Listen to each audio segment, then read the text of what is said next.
So the Confessions movies ran throughout the mid-70s, were very, very successful too. But during that time as well, you made a film that has become notorious among fantasy, horror and science fiction fans. Frank Agrama's legendary Queen.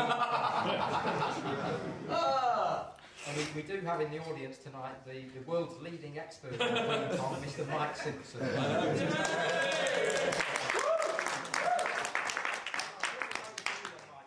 What's the burning question that you've always wanted to ask Robin Askwith about Queen Kong? What the fuck did you think of? 2 words. Making money.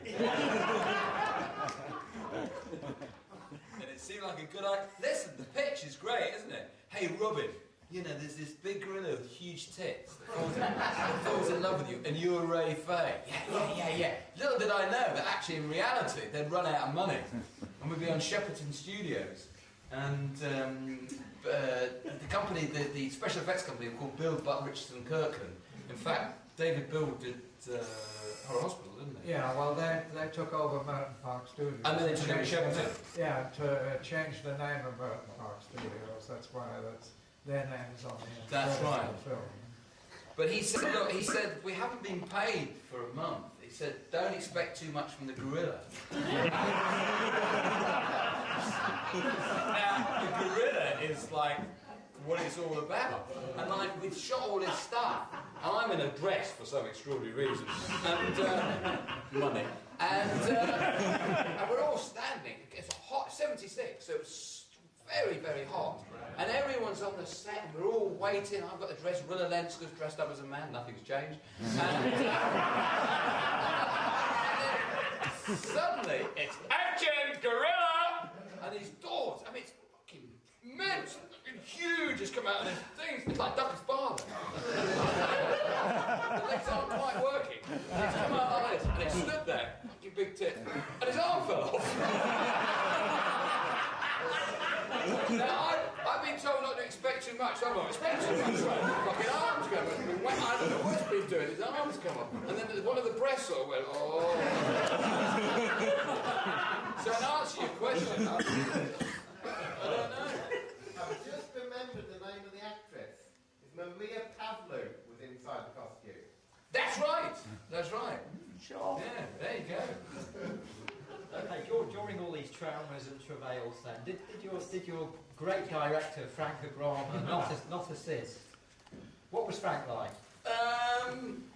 What was he like? I don't know, but the more interesting character was the first assistant director, who was, what was his name? Franco Chirino. Thank you. And whose English was really bad, and he would say, "Alright, everybody, come on, we shit! We must shit now!" Okay, Robin, you shit! So, where are you going? Oh, I'm going to have a shit. No, I ask you to shit! We shit, not shit! And we were just all told to shit, and really sums the film up, really. Say no more. Okay, in the early 80s, you worked once again with Lindsay Anderson. Yes, I did. Another movie with Malcolm McDowell, Nick Travis character, and you were called back for Britannia Hospital. Playing the same character that I played in It, Keating. It was actually the same. Right, yeah, who's now working in the hospital and has become a union official. That's right. So, I mean, Britannia Hospital is again a film that pertains to this festival because it's got this bizarre sort of Frankensteinian subplot. And is a great British satire. So, wonderful cast again. People like Arthur Lowe, Leonard Rossiter. Alan Bates playing a dead body. Yes, right. McDowell himself, Mark Hamill, who'd just come out of Star Wars. Playing a dead body. Yeah.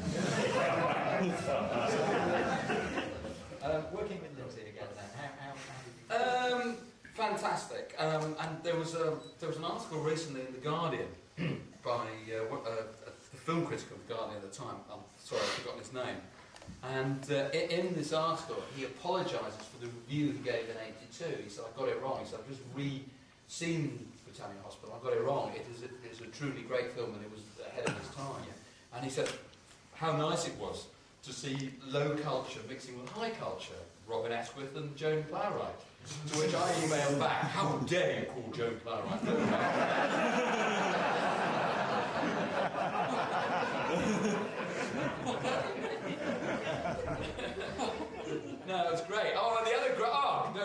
other person, of course, on that film was Leonard Rossiter. Who was absolutely... I remember Billy Connolly saying about when he worked with Judi Dench, he said, the great thing about working with Judi Dench is you don't realise the acting started. You're suddenly in the scene. And it's the same with Leonard Rossiter. You'd actually... I remember there was a scene we did when we were negotiating about me getting a knighthood for the food in. And I thought, God, bloody hell, it's been getting 2 minutes and I haven't started. He started.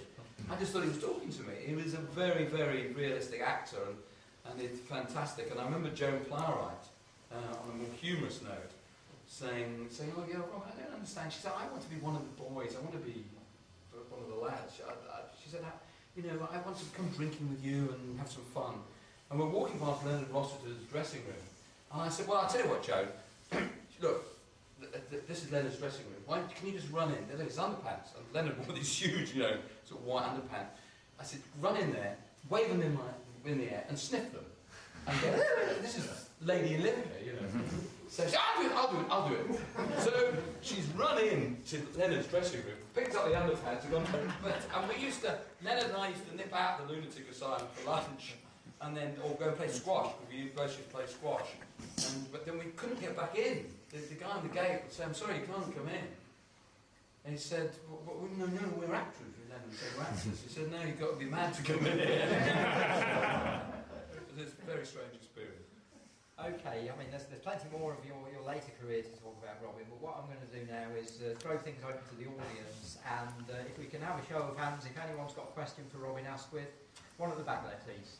Yeah, when you were working with Anthony Bausch on Horror Hospital, was there any indication of his association with writing William Burroughs?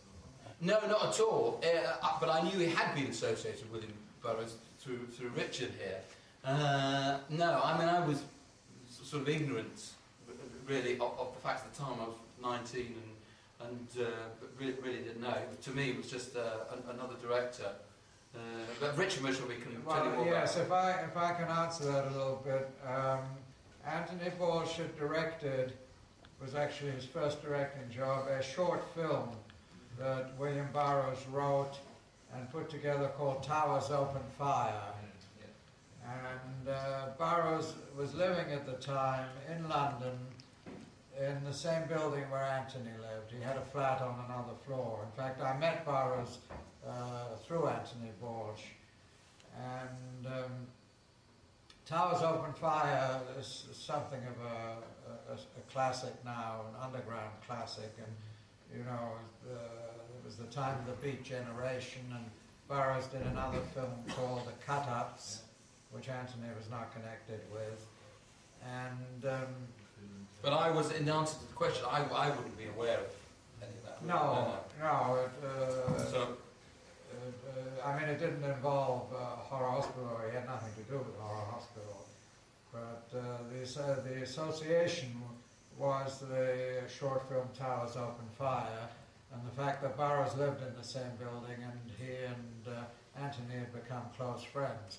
In fact, at the time when Anthony got sick and was no longer able to work, he had been given by Burroughs an option to make a film of Burroughs' book, and was working on a script. But of course it never happened because of his illness, and that was the Naked Lunch. And that was the film that was later made by